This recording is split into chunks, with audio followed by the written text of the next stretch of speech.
tihe, uri tihe, nako kātau ha whakatau ko rangi nui e tū I hone kātau ha whakatau ko whapatūni ko e tā katoa kenei.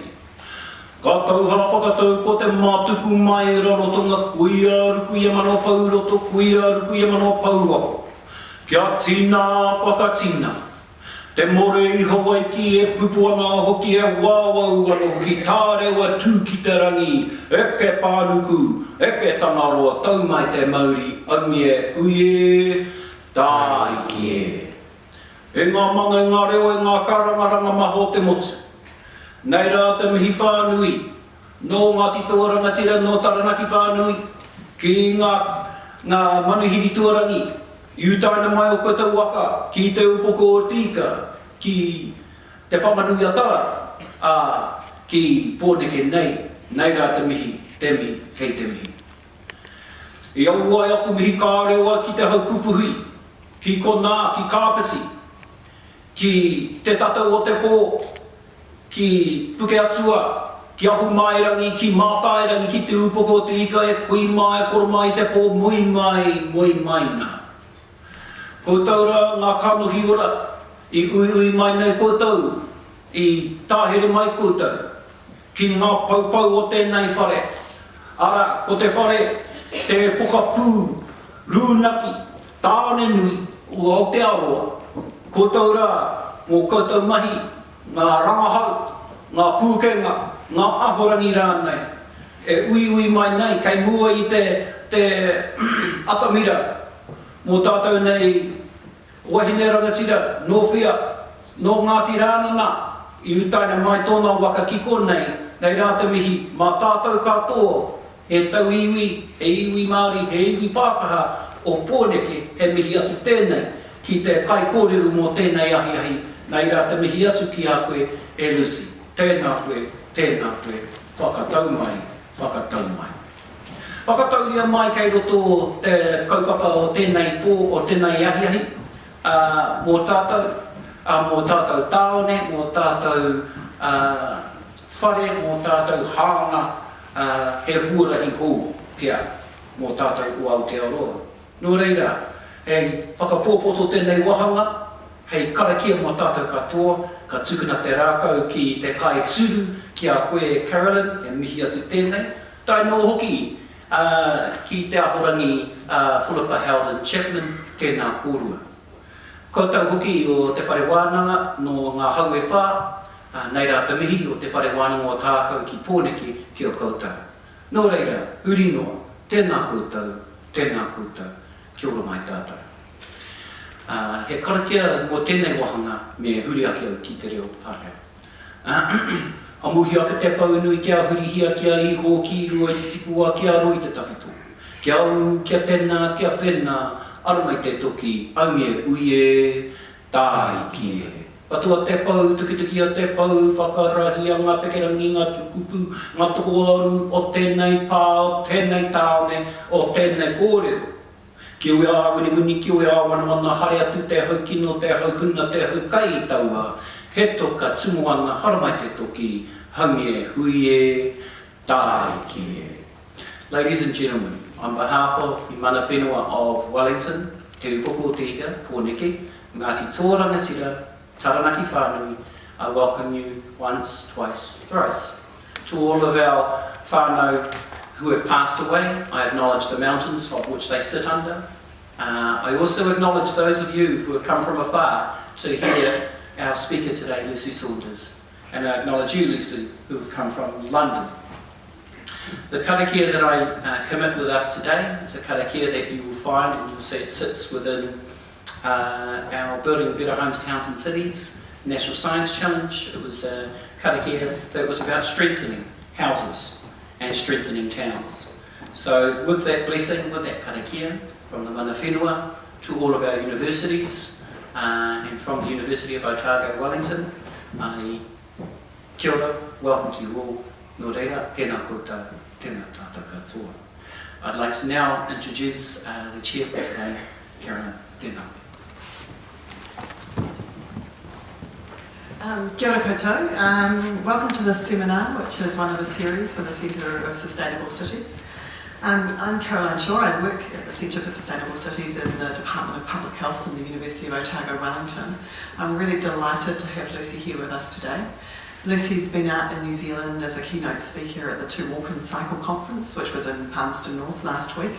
And while she's been here, she's been sharing her experience with councils and policymakers in Wellington and Auckland. Are you going to Christchurch as well? You've been to Christchurch, sorry. So Lucy's a medical doctor who's trained in public health medicine, and she's developed the award-winning Healthy Streets and Healthy Street Indicators as part of her work. She works across a number of organisations, integrating planning, public health and transport in London, and she advises a number of international organisations around that work as well. Her work's a fantastic example of the intersection between policy and research in this area, and how you can implement something. Research tells us that the way that we design our cities and transport systems is incredibly important for the happiness and health of people who live in cities, and also for the environment. But as we all know here, sometimes enacting change on the ground can be extremely difficult.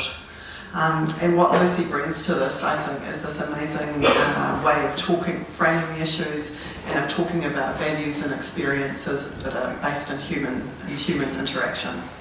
So I'd like to hand over to Lucy. She's going to be talking for about 35 minutes, and there'll be plenty of time for questions after that. Thanks, Lucy. Okay, so, hello, hi. I'm going to be talking about the Healthy Streets approach and giving some examples. But to start off, we will go back to the origins of healthy streets, which is the way in which our cities and towns and street environments impact on our health and well-being. And this is all related to how we manage motorised road transport. That's really right at the root cause of the positive and negative health impacts of our streets and transport systems. And the 5 biggest health impacts of the streets and transport system are up here on this slide. So right over there on the far side you see severance. Severance is the issue of people not being able to get easily from where they are to where they want to go, and it can be something as simple as a crossing point not being in the place where people actually need it to be. It can be a very big, busy road that severs people from one community from interacting with people on the other side of that very busy street. And it can be at quite a spatial level, so it can be that people don't have the things they need to access on a regular basis within a short, accessible distance from where they live or where they are. Then we have noise. Noise impacts on our health in terms of our child development and children's ability to perform well at school. It affects all of us in terms of our ability to sleep well, and for adults it affects our performance at work. And some cardiovascular impacts are being increasingly recognised as well in terms of noise. Air quality impacts on our cardiovascular and our pulmonary systems, and for babies in the womb when they are developing, if they're in an environment with poor air quality, it affects their lung development too. Road traffic injuries are probably the health impact of the transport system and street environments that we're all most familiar with. They're quite a serious issue, not just for the person who may be injured, but also for their wider family and their community as well. And road traffic injuries also link to the last of the 5 physical activity, because fear of being injured on the street is one of the biggest factors in people choosing not to walk and cycle more. And physical activity is something that we all need every day to stay healthy, and it helps us to live well day to day and to prevent a wide range of long-term health conditions. So, those are the 5 main health impacts. What I would like now is for each of you to spend a moment thinking of these 5 big health impacts of the transport system, which in New Zealand has the biggest impact on the health of the whole population. So for New Zealand, or even just for Wellington, think about in this city, what is the biggest of these 5 in terms of its impact on the whole population? And I'd like you to vote by raising your hand for the one that you think has the biggest impact. So in no particular order, I'm going to run through these, and you just raise your hand for the one you think is the biggest. So we will start with noise, air quality, Injuries, physical activity, severance.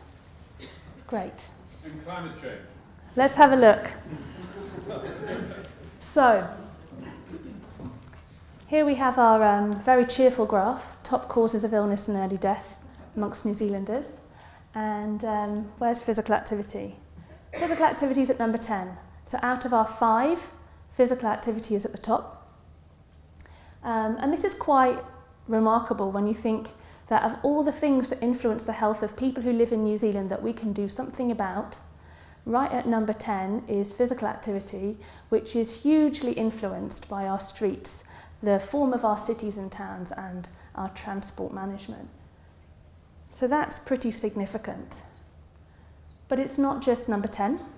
It also influences all these other ones further up the graph. So whether or not you are regularly managing to do a small amount of walking and cycling a day, just 20 minutes, will influence your likelihood of becoming overweight or obese, of getting high blood pressure, of being diagnosed with type 2 diabetes, getting occupational health risks, high cholesterol and kidney disease. In New Zealand at the moment, only about half of adults are managing to achieve this minimum level of physical activity that we need to stay healthy, which is 150 minutes a week in periods of 10 minutes. So 20 minutes of walking or cycling a day is all we need, and only 50% of people are managing that. And that's a reflection of the environment that we're living in. And amongst children, they need more exercise, they need 60 minutes a day.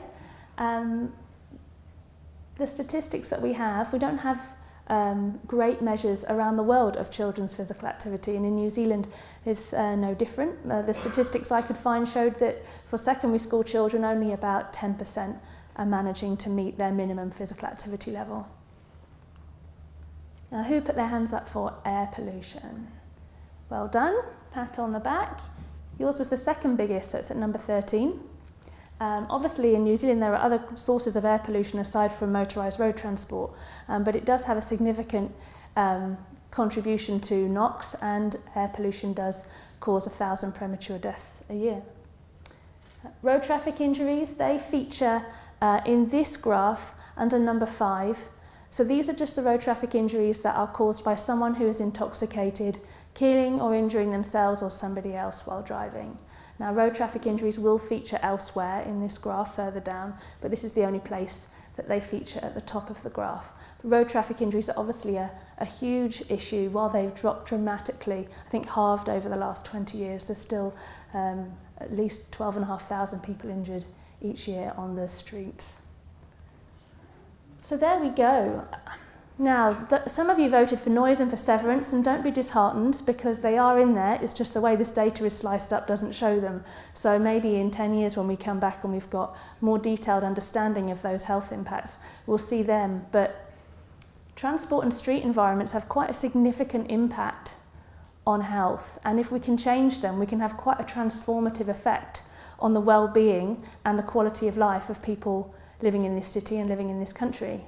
I hope looking at this graph and seeing how much of it is coloured in helps to explain why I, as a public health professional, chose to go and work in the transport sector, because I could see that if I was going to do one thing to try and make people's lives better, this was probably a good use of my time.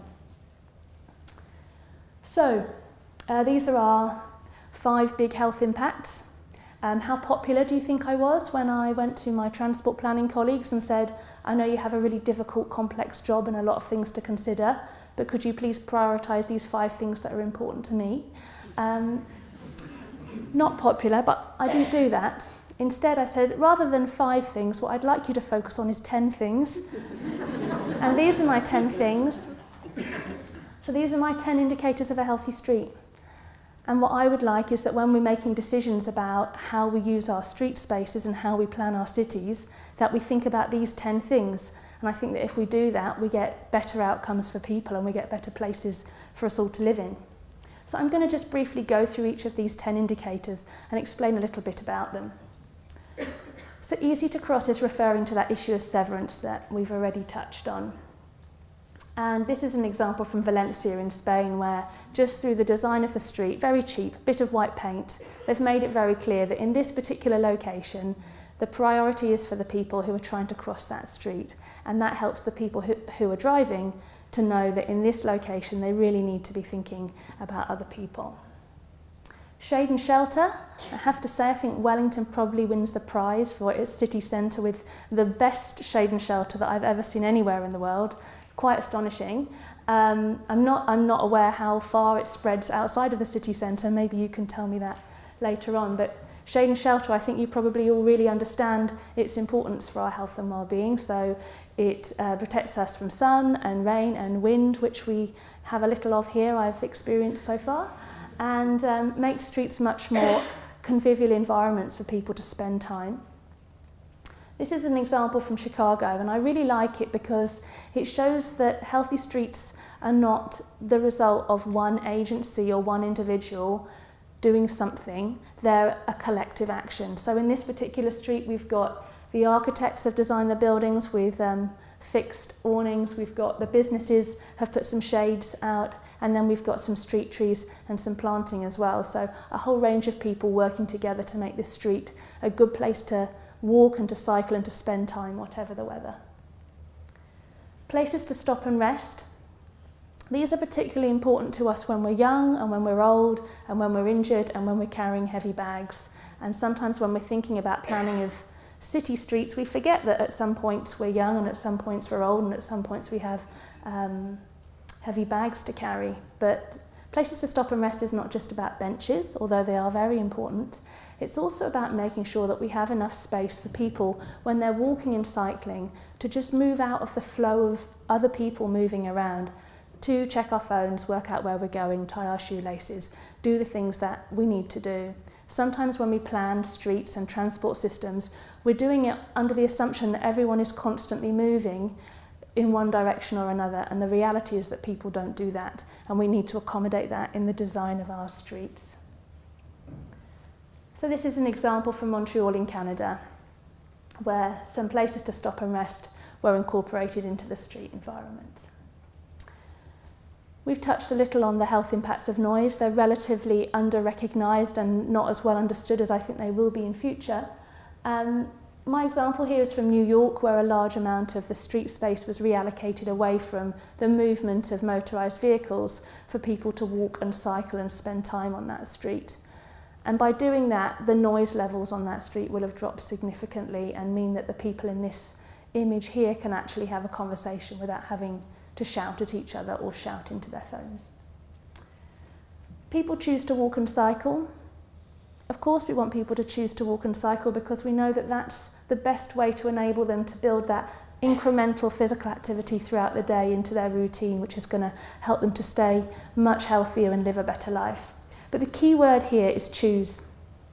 There are people who already walk and cycle, but they don't necessarily do it out of choice, and that's not the best thing for them. And we want to create places in which the best choice is to walk and to cycle for the short journeys, for the journeys that can be done on foot or by cycle. And this is an example from Vancouver, where one lane of traffic was removed to create a cycle track which is protected, buffered from the general traffic with some greening, and it makes it a much more pleasant environment, and therefore people would choose to cycle here. People feel safe. This is not just about the road traffic injuries issue that we touched on earlier, but it's also about safety from antisocial behaviour and street crime. So feeling safe in the street is quite a broad and complex issue to address. This is an example from Vienna in Austria. It's the main shopping street in Vienna, and I think it's a really interesting image because there are people walking and cycling in this street, and there are people travelling on public transport, which is great. The way that people are using this space feels safe, so that these people at the front are milling around on foot and certainly not feeling frightened by the fact that there's a large motorised vehicle right behind them. And that is the trust that builds up in a well-designed environment. And when you have people who are driving motorised vehicles being really courteous and aware of the other people around them. Things to see and do. Things to see and do are important because we know that if we have a visually engaging street at eye level, we're much more likely to walk and cycle, and we're willing to walk and cycle longer distances. It's also coming back to that issue of spatial planning. People needing the things that they regularly access to be within a walking or cycling or public transport journey from where they are. The dentist, the doctor, the grocery store, church, playground. People need those things close to them because they need them regularly, and so we need to plan our cities so that they are within a short distance from where we are. And this is an example from Paris. This is, to me, is a fairly drab and uninteresting street, but it piqued my interest because someone, for some reason, chose to place 3 pot plants at regular intervals along the sides of this street. So I then walked down a very long street that I would not have walked down otherwise. And it shows the power of curiosity to get people to do things that they wouldn't otherwise do. And that's part of what Things to See and Do is all about. So it's not all about active shop frontages. Most streets don't have shops on them. It's about odd little surprising things that appear on streets and make them interesting for us. People Feel Relaxed captures a lot of different elements of getting a street right from a human feeling perspective. So it includes things like people finding a legible environment where it's easy to know where they're going and where they've come from and where they're situated in a place. It's also about feeling that we have a comfortable space to walk and cycle, where we can switch off and think about something else as we're travelling. So we have wide footways or wide cycleways and streets where people can socialise as they're travelling on foot or by cycle. So there's a lot of elements that feed into People Feel Relaxed. And I like this image. This is a street in London, and I like it because these 2 women are very clearly engrossed in quite an in-depth conversation, and their environment is not hindering them in any way while they walk along and have their conversation. And that's the kind of environment I think we need to provide if we're genuinely going to create streets that work well for people. Clean air, an obvious one. This is a street in Seoul in South Korea. It looks very green and leafy. It used to be a very big highway carrying huge amounts of traffic, and the air quality in Seoul is a challenge for them. This is now a very natural environment where you can walk for up to an hour along this riverside walkway with plants and animals right through the middle of the city. And so this is one maybe quite extreme approach to addressing air quality. Everyone feels welcome. This is probably our overall goal for all of us. We want to have a place that we live in together where we all feel that it's our place, where we belong here. So this is about making our streets welcoming and inclusive to everyone. And I've finished with this example from Freiburg in Germany. And I mentioned earlier that our teenagers are amongst our most inactive population. And amongst teenagers, girls are less active than boys. And in Freiburg, there are suburban residential streets that are designed to be really welcoming places for everyone to spend time and to walk and cycle. So we have these teenage girls, one cycling and one rollerblading home from college, having a chat as they go. And I think we can see this as a really positive sign of a place that's working well when we see our teenagers out on them. So the 10 Healthy Streets indicators, they're all connected to each other because they're all about our feelings. And we have one brain in our head and we experience everything at once. So if we're finding a street easier to cross, then we're probably feeling a bit safer. And if we're feeling a bit safer, we're probably more likely to choose to walk and cycle. And if we're choosing to do that rather than drive a car, then we're helping to make the air a little bit cleaner.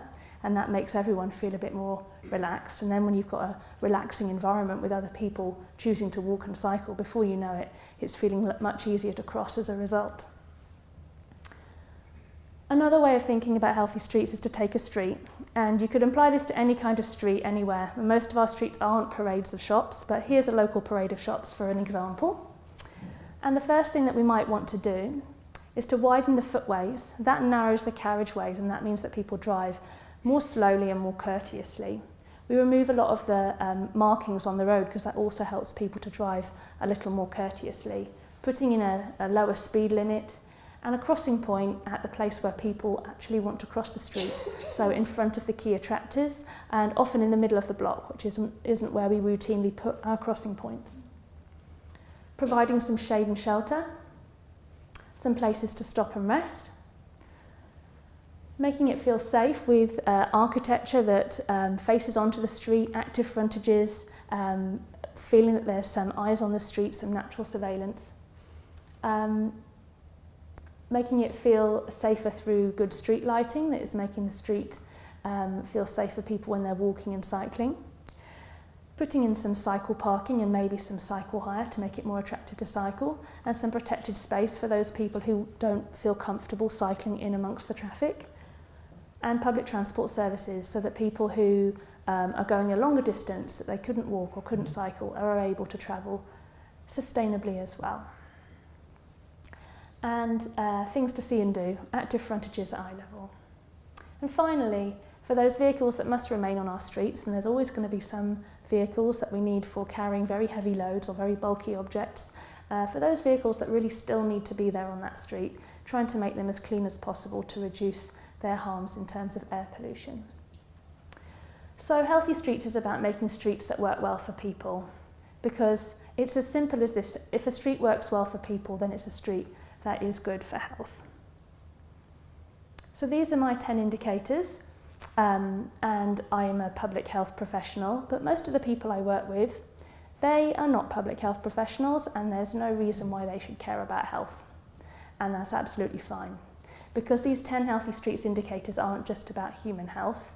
They're about what make places work well in terms of addressing a lot of other things that are challenging for my colleagues who have a stake in or an influence over street environments. So, some of the other issues that we're grappling with, aside from our long-term health issues, are improving quality of life. So people don't want to just live well in the long term, they want to live well now. And Healthy Streets helps to deliver a better quality of life for people. It helps to tackle congestion. We've learned already that building more roads does not reduce congestion, it just induces more short car journeys. So a much better way of addressing congestion is moving people who are travelling onto cycles and on foot and on public transport. That will help us with our congestion challenges. Climate change, the ultimate public health issue. A sustainable city in which people are travelling on foot and by cycle and by public transport will help us to address some of our climate change issues. Some of that street greening will help with localised issues like flooding. Failing high streets. Well, this is a challenge in towns and cities around the world. How are we going to adapt to the different world that we're now living in, and how do we make our high streets engaging, welcoming places for communities to come together and do a range of activities, not just buying things? And finally, cost of living. So the cost of living with increasing transport costs is an issue that a lot of people are facing, and if we can make it easy and attractive and safe and affordable to travel on foot or by bike or by public transport, then that helps people who are really struggling at the moment in terms of their cost of living. So, a little example. This one's from London. The reason why I picked this street is because this is not a street that probably any of you have ever heard of. It's not a street that most people who live in London have ever heard of. In fact, it's not a street that most people who even live in this borough have ever heard of. It's just a little local street. It's not special. But it kind of is special, because this little parade of shops in this residential area doesn't look like this anymore. This photo was taken a couple of years ago, and now it looks like this. And this wasn't a big expensive project, it wasn't a high profile project. It was done reasonably affordably, but the key thing that changed here was our willingness to use the space between the buildings differently. It was about how we chose to manage motorised transport. So motorised transport does still use this street, it just uses it differently to how it used it before. So this is the picture before and the picture after, so you can see those two sides. And this is what Healthy Streets is about. It's about thinking about how we can manage motorised transport differently so that we can give that space back to people and see what they do with it. And now a few examples from London. This is a parklet, and the reason why I've included it is because this is one of the challenges that we face in towns and cities everywhere, which is the use of curbside space that has been used for parking cars, and going through that process of changing the use of that space for something else. So the local businesses were not necessarily particularly enthused at the idea of having some of their on-street parking removed. I believe they were concerned about deliveries. So this was put in as a temporary project for a short period of time, and then that period of time was extended and extended and extended while everyone got used to the fact that it was fine, and it was actually quite an asset to the street to have some seating there. So temporary changes are sometimes a good way into making some of those difficult, longer, more permanent changes. This example I include because it's about the business community. In London, the business improvement districts were amongst the earliest advocates for Healthy Streets approach.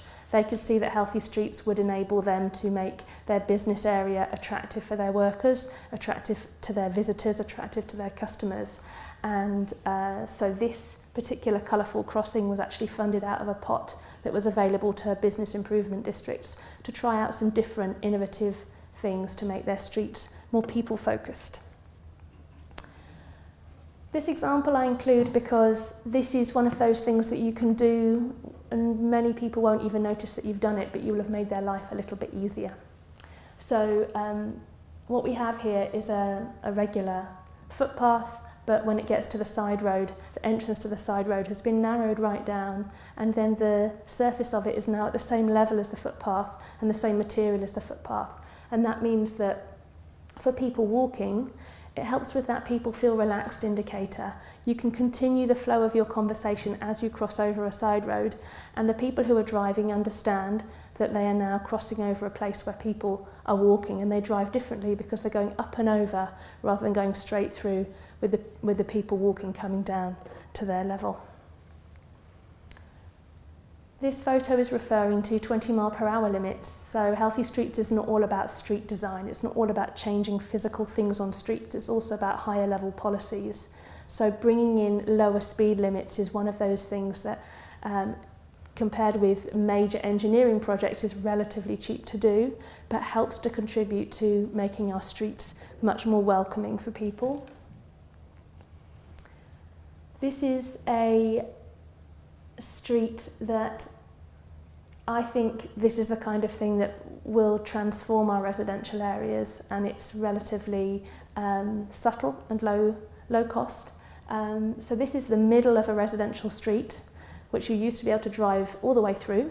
So that meant that not just the residents who lived on that street could drive all the way through, but everybody else could drive all the way through too. So if they didn't want to sit in a traffic jam on a main street, they'd think, oh, I think I can get there quicker if I just nip down this residential street.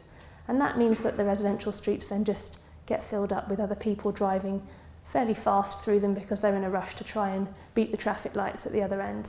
So on this street here, and on many streets in this neighbourhood, they put a line of bollards across the middle of the street, which means that every resident can still drive to their front door and park if that's what they need to do, but people can't drive through this street anymore.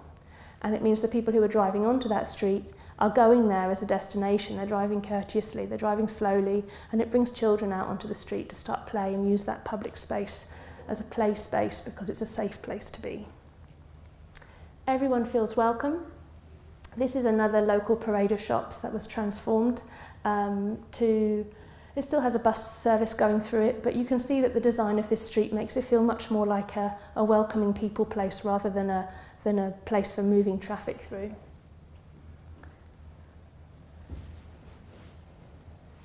This is a cycleway, and what I think is good about this example is that it doesn't really look like a cycleway. So for people who aren't necessarily incredibly enthusiastic about the idea of other people cycling through their neighbourhood, they get a much nicer street with some lovely planting on it. And yes, people can cycle through there, but it's not the defining feature of that street environment. So it's about changing the way that the street looks and feels, so it doesn't feel like it's just about moving objects around a system. And this is a local business to London. So this is our newest form of taxi service. It's much cleaner than a motorised vehicle, it's less traffic dominating, and it's often quicker because they can nip through the traffic much faster. And this business, they do carry people around like this, but a lot of what they do is carry things around for businesses as well. And I think it's really important for us to remember that a lot of the things that we assume need to be done in a motorised vehicle don't. They can actually be done by other means. And this is a really nice example of healthy streets not just being the purview of the council or business, but it's also entrepreneurs and individuals saying we're going to do something different here. And it's not just about individual entrepreneurs, it's also about residents. So this example here I love. This was a resident who felt that it was not really reasonable that the curbside space on her street could be rented out for parking cars, but not for any other uses. So she took matters into her own hands, and she asked if she could please have a parking permit to create a people's car parking space, which she would use for something different. And her request was refused, but she decided to do it anyway. So she created this local place to stop and rest, shade and shelter, things to see and do, ticks all the boxes in terms of healthy streets, changes the way that the street looks and feels, piques people's interest in terms of something a bit odd and curious. And she's been through quite a long process of arguing the case for why this curbside space could be used differently. And I'm pleased to say that the local authority has now changed its policy, and it is allowing residents across the borough to buy permits to use the space in this kind of way. So here's how it fits into the wider streetscape, so you can see what London streets normally look like and what a difference this makes. And things to see and do. So healthy streets isn't all about the long-term permanent changes. It's sometimes just about getting people out and getting people together. So having reasons for us all to come together in public spaces. So this is a local programme of activity just to show residents that actually that space between the buildings can be used for something else, and actually it's quite nice to get out and talk to other people and see them. So yeah, things to see and do. So I'm going to finish off on just a few of the new ways that we have of measuring some of the benefits of healthy streets. So first of all, the monetised benefits. So this is not unique to London. Cities around the world are able to monetise the health benefits of what they do. We created our own London-specific manual on how to do it, and also a brochure of examples of projects that have been delivered around the city with their monetised health benefits, which is that document at the top. And this is just one example of one of the projects there. So this is a crossroads that got transformed, and I think within a year it had paid for itself in terms of the monetised health benefits from the uplift in people choosing to walk and cycle in that environment. So it really shows the huge monetised health benefits that you get from making changes to how you use street space. We're also asking people what they think out on the street, but we're not framing it in terms of making a proposal to them of something that we're planning on doing and ask them what they think of the proposal. We're going right back to the beginning, and we're just stopping people on the street and saying, right here, right now, at this moment in time, tell me how safe you feel, tell me how noisy you think it is, tell me how clean you think the air is, and getting people's sense of what it actually feels like on that street. So we've done this on a range of different kinds of streets, but I've put up this one example of a street where we went out about 3 years ago onto the street and asked people what they thought, and those dark green bars in the chart on the right show you what they thought of those streets. And then we made some changes. They weren't big radical changes. From the point of view of people walking along this street, it wasn't enormously transformed, but we thought we'd go back and we'd ask them what they thought of the street and see whether there was any difference between what they said before we made the change and what they said afterwards. And those light green bars show you what they said afterwards. And the ones with a little light green box around the number show that there's a statistically significant difference between the before and after scores. So for almost all of them, there is a statistically significant improvement in the score, which to me is astonishing. We left a 3-year period, we stopped a collection of people at random, and then we asked another random collection of people, and they can feel the difference even when we're making relatively small changes like this. So people do feel it. And this is maybe a more constructive way of talking to people about their streets than going straight in with a project that's maybe framed around what we think is important or a priority for that area. But start with how does it feel for them, and how can we change the way that it feels for them. And then finally, this is the Healthy Streets Check for designers. So this is a tool that we use on the designs of all our new projects, so that we can show people that what we're planning on doing will deliver a benefit in terms of how it feels to be on that street. So this example here is a large intersection with a roundabout, and we removed one arm of it and turned it into a space for people to walk and cycle. So you can still drive around this intersection, it's just not quite as quick. And you can see that there's been quite a significant improvement between the score that it got in its baseline conditions and the score that it got after the changes were made. And while this one was done retrospectively, what we can do is when we put our projects out into the public domain, we can show what we're expecting the difference to be, and then the public can tell us whether they think we're doing enough, whether they think that we're going far enough. And it's not just for these really, really big projects. It works on really small projects too. So this is another example, a bit less glamorous. It's just a crossroads that didn't have any controlled crossings for people to walk across on any of the arms of the junction. So we put those crossing points in, and just something as small as that has delivered quite a significant improvement across a number of the Healthy Streets indicators. So we know that there's a need, we know that there's a benefit, we know that we can measure it, we know that we can communicate what we're doing and why we're doing it. So it does kind of lead us to the point of saying, well, shall we get on with it? Thank you.